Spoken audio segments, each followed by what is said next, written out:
Туугандар, эки чекти бир чектин акчасына коюп атат. Мындай айткандачы 15 соток жер, бул жер кызыл документтери таза.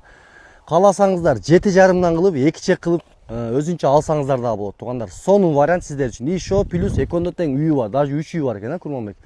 Азыр мына үйдү туугандар ушул 15 соток жери менен 6 миллион 999 койдук. Кааласаңыздар 7,5 кылып 15 сотокты экиге бөлүп алсаңыздар болот туугандар. Документ жактары таза, Жыланды айылынан туугандар, ориентирди айта кетейин сразу. Больницанын жанында, приблизительно мечиттин жанында болуп калат. Жыландынын өзүнөн чыгып атат туугандар. Өзгөн району Жыланды айылында. Туугандар, кимде ким үй алам деп издеп көптөн бери таппай жүргөндөр болсо, сиздер үчүн өтө сонун варианттар чыгып атат туугандар. Өзгөн районунда мына 7 комнат, почти 8 комнат экен. Полностью бүткөн швактары кирпичтен салынган, таза пыштык кирпичтен.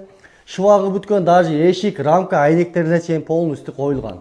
Комнаталар да өтө кенен, сонун болуп салынган. Даже полун, потологун тегип коюп жүрөтчү. Потолоктору полностью бүткөн туугандар.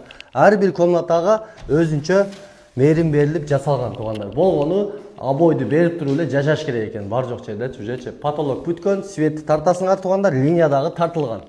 Үстү дагы туугандар өзүнчө 3 комнат. Бул жагы 4 комнат экен. Общий 7 комнат туугандар. Общий айта кетсем, бул 15 соток жерди экиге бөлүп туруп 7,5 кылып кызыл документ кылып өткөзүп алсаңыздар болот туугандар. Кенендиги өтө кенен. Кошуна колон полностью жаңы бул жерде көргөнүңүздөй.